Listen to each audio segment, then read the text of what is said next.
The Murmillo, the fish man. If you think of a gladiator, you are probably thinking of this man. He is the pillar of the arena, the legionary of the Colosseum. The name Murmillo comes from the helmet, a heavy bronze helmet with a high crest that looked like a fish fin. It was large, protected the entire face, but it was hot as a furnace and took away almost all of your peripheral vision. You could only hear your own breath and the screams of the crowd. In his right hand, the gladius, the same short and deadly sword our legions used to conquer the world, made for stabbing, not for slashing. Fast, efficient, brutal. In his left hand, the scutum, the large curved rectangular tower shield, the best defense a soldier can have. He could crouch behind it and become a fortress of wood and metal. He was the heavyweight, the tank, strong, armored, methodical. His armor was minimal, a guard on his sword arm and a greave on his left leg, the lead leg.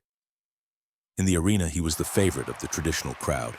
He fought as a Roman soldier should fight, and his most common opponent was his opposite, a fast fighter with a curved sword from Thrace, the kind of man who reminded us of Spartacus, the Thracian, the Spartacus style. This was the enemy, the exotic barbarian, the nightmare of every methodical soldier. And yes, it was the fighting style of the man who almost broke the Republic, Spartacus. The Thracian was the opposite of the Murmillo. He was a fast fighter based on agility, not brute force. His main weapon was the Secutor, a short curved sword like a sickle. It wasn't made for the direct clash of shields. It was an assassin's weapon, made to get around the enemy's scutum, hook behind the defense, and cut the tendons of the legs or the neck. It was a treacherous and deadly weapon. His shield was small, a parmula, square or round, that barely covered his forearm. It wasn't made to withstand an attack. It was made to deflect blows, to parry.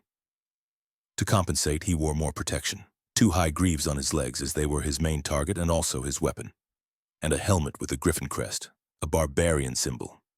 To see a Thracian fight a Murmillo was the classic duel, the tank against the assassin, the Roman soldier against the rebel. And as Spartacus proved, one should never underestimate a man with a small shield and a curved blade. The Retiarius, the netman. If the Murmillo was the soldier, this man was the fisherman. And by far, the strangest and most despised type of gladiator. He had no helmet. He had no shield. He had almost no armor except for a metal guard on his left shoulder, the Gallerus, and a guard on his arm. He fought almost naked. To a Roman who values armor and the helmet, he was the lowest rung, a cowardly fighter. But for the audience, he was a spectacle, and he was deadly. His weapons were fishing tools. In his right hand, a heavy net with lead weights on the edges. The objective was obvious: to trap the opponent, make him trip, disarm him. In his left hand, he carried the trident, the fusina, a long weapon with 3 sharp points, perfect for keeping a heavy, slow enemy at a distance. If everything went wrong and the fight got too close, he had one last resort, a dagger, the pugio. His fight was about speed and distance. He ran, danced around the arena, taunted. The crowd booed him but watched intently, because his life depended on a single throw of the net. If he missed, he was in trouble. And his opponent, an armored war machine, was created with a single purpose: to hunt him down. The Secutor, the pursuer. This man was invented for one reason only: to kill the Retiarius. His name says it all. Secutor means the pursuer. And that's exactly what he did. He was the natural predator of the netman. Visually, he looked like a Murmillo. He wore the same large shield, the scutum, and the same short sword, the gladius. But his equipment had one crucial modification: the helmet. The Secutor's helmet was his main weapon. It was completely smooth, round, without crests, without edges. It looked like a metal egg. It had only 2 tiny holes for the eyes. Why? For the net. If a Retiarius threw the net at a Murmillo, it would get caught on the helmet's crest, but on the Secutor, the net simply slid off. There was nowhere for it to catch. This forced the Retiarius into a fight of trident and dagger, which was a nightmare for him. The Secutor advanced relentlessly, hidden behind his shield, while the netman desperately tried to pierce him with the trident. It was a fight of endurance. The Secutor, inside that helmet with almost no ventilation, slowly suffocated. The Retiarius, without armor, tired from running. It was a cat-and-mouse hunt, and the crowd loved it. The Hoplomachus, the Greek soldier. The arena wasn't just about random carnage. It was about spectacle. and the audience loved a good historical reenactment. They liked to see Rome, or styles that resembled Rome, crushing ancient enemies. That's where the Hoplomachus came in. His name comes from the hoplite, the classic Greek soldier, and he was equipped just like one. His main weapon was the spear, the hasta, the same weapon our own legionaries used before we adopted the gladius. He would start the fight, keeping the enemy at a distance with it. His shield was not the Roman scutum. It was the Greek hoplon, or a smaller version of it, a round, concave bronze shield. He wore a helmet that resembled Greek models, often with a high crest and greaves on both legs. And as a secondary weapon, if the spear broke or the fight got too close, he had a short sword. Almost always, the editor of the games would pit him against a Murmillo. Why? Because it was the perfect propaganda fight. The Murmillo, with his legionary equipment, represented Rome. The Hoplomachus represented the Greece we conquered. It was the legion against the phalanx. And most of the time, the audience expected the legion to win. The Dimachorus, the two-bladed butcher. If the Murmillo was a soldier and the Retiarius was a fisherman, the Dimachorus was a butcher. This was the crowd favorite when the plebs were thirsty for quick blood. His name says it all. D means two. Machorus means sword. The man of two swords. He had no shield, no real defense. His only protection was a helmet, maybe some greaves. His philosophy was simple. The attack is the best and only defense. In each hand he carried a gladius or a curved sica.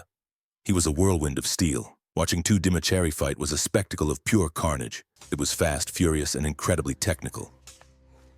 You cannot make a single mistake when your opponent has two blades and you have no shield. Of course, the career of a Dimachorus was generally very short.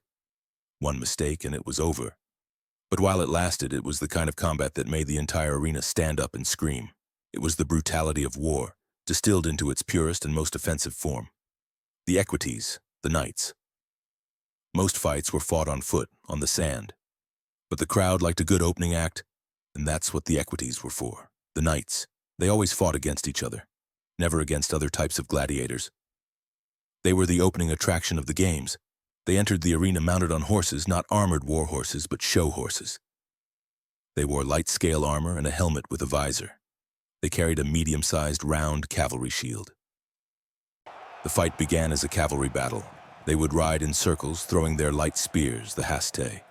It was a test of aim and horsemanship. But that was just the beginning.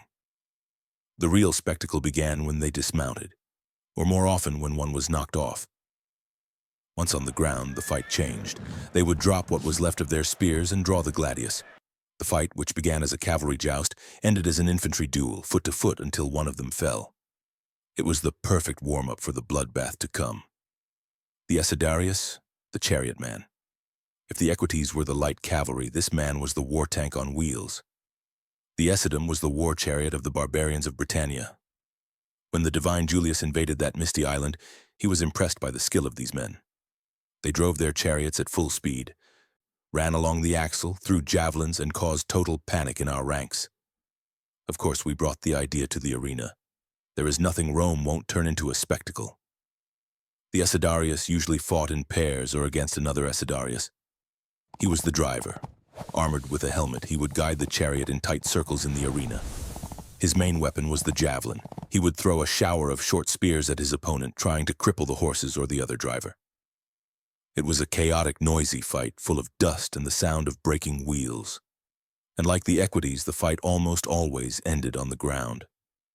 When a chariot overturned or the horses fell, the fighters would draw their gladi and finish the job on the sand.